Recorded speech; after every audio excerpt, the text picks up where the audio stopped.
It is not me, it is the police. There is a private college. The matter nobody is supporting. You tell me, when Odisha, before 3 weeks ago, 3 girls are raped in the sea beach, what action is being taken by the Odisha government? And Bengal, if anything happens on women, we don't allow anything to be considered as a casual case. It's a serious case we consider. And that girl, it is shocking. She was studying in a private medical college. So all the private medical college, whose responsibility? How they came out in the night at 12:30. And it happens in the, so far I know, forest area. And 12:30, I do not know what happened. Investigation is on. I'm shocked to see the incident. But private medical colleges also is to take care for their students. And especially the girl child at night time. They should not be allowed to come out in the outside. They have to protect themselves also. There is a forest area. So whatever I have received the prima facie report, and police is searching all the people, and nobody will be excused. Whoever is guilty, they will be punished strictly. 3 already arrested. Whatever the girls given the statement, as for her statement, it is already they are arrested. So we will take stringent action. But don't mix up with this affected flood area and all this.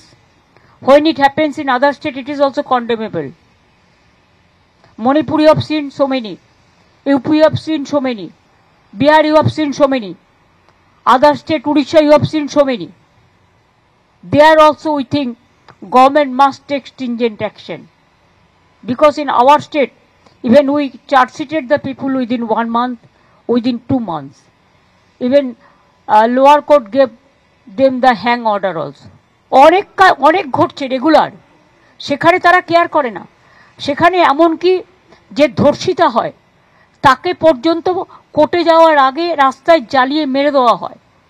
আপনারা তো জানেন এসব case. সাংবাদিকদের ধরে naked করে জেলের মধ্যে ভরে রাখা হয়। এরকম অনেক কেস ঘটে। আমরা কোনো কেসকেই সাপোর্ট করি না।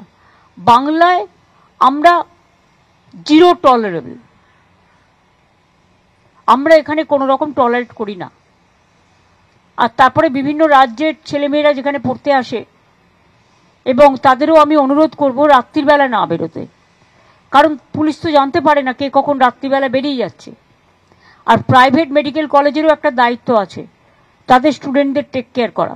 পুলিশ তো আর বাড়িতে বাড়িতে গিয়ে বসে থাকবে না। কেউ যদি রাত্রি 12:30টায় বেরিয়ে কোথাও যায়, ঘটনাটা নিন্দনীয়। আমি ঘটনাকে সাপোর্ট করছি না। যে যেখানেই যেতে পারে তার অধিকার। কিন্তু সবার একটা, যারা হস্টেলে থাকে তাদের একটা সিস্টেম আছে। ও ফার্স্ট ইয়ারের স্টুডেন্ট এবং এটা প্রাইভেট কলেজ। আমি ডিটেলস খবর নিয়েছি এবং আমি পুলিশকে বলেছি স্ট্রিনজেন্ট অ্যাকশন নিতে। Nobody will be spared. বাবা মা তার সমস্ত পুলিশের সাথে, কলেজের প্রিন্সিপাল, এমএসভিপি সকলের সঙ্গে কথা বলেছি। কিছু কিছু জায়গায় ল্যাকুনি আছে, কিন্তু মেয়েদের এই যে উনি বলেছেন রাতের বেলা বেরোতে দেওয়া না দেওয়া বা ক্যাম্পাসের বাইরে না যাওয়া, এটা আমি একেবারেই মানতে পারছি না। একটা মেডিকেল কলেজে যে মেয়েটি ডাক্তারি পড়ে, সে ডাক্তার হবে, সে রাতের বেলা তাকে কি আপনি তালাচাবি মেরে ঘরে রেখে দেবে না, সে ডাক্তারিটা রাতের বেলা করবে না? এটা হতে পারে না। আমরা জেন্ডার ইকুয়ালিটি, জেন্ডার সেন্সিটাইজেশন এবং পাওয়ার, মেয়েদের এম্পাওয়ারমেন্টের কথা বলি। আমরা মেয়েদের শিক্ষিত করে সমান কদমে পুরুষের সাথে এগিয়ে চলতে বলি। আমাদের সরকার এবং আমাদের ব্যবস্থার মধ্যে আমরা প্রত্যেকটা মেয়ের পাশে দাঁড়াবার কথা বলি। প্রাইভেট মেডিকেল কলেজের এত ঝাঁ চকচকে ইনফ্রাস্ট্রাকচার, সেখানে রাস্তার মধ্যে 10টা modern camera, rotating camera, AI camera, এইসব যত বেরিয়েছে, সেগুলো কেন দেওয়া হয়নি? সরকার কেন দেয়নি? সরকারের উল্টো দিকে রাস্তার মিউনিসিপ্যালিটি কেন দেয়নি, মিউনিসিপ্যালিটির বদলে প্রাইভেট হসপিটালের গেটের বাইরে বা ওয়ালে কেন দেওয়া হয়নি, মেয়েদের এই যে হাজারখানেক মেয়ে ডাক্তার, নার্স, ফ্যাকাল্টি রয়েছে, এদের নিরাপত্তার কথা সরকারের মনে হয়নি, প্রাইভেট কলেজের মুনাফার মধ্যে পড়েনি। সুতরাং মেয়েটি খাবার আনতে গেছে এবং ওদের হাতে পড়ে তার ধর্ষণ হয়েছে এবং তার যথাসর্বস্ব হারিয়েছে। মেয়েটিকে কালকে দেখলাম, মেয়েটি শারীরিকভাবে হয়তো সেলাই করে বা চিকিৎসার ফলে ভালো আছে, কিন্তু মানসিকভাবে ওর যে ক্ষতিটা হয়েছে, she is out of her mind.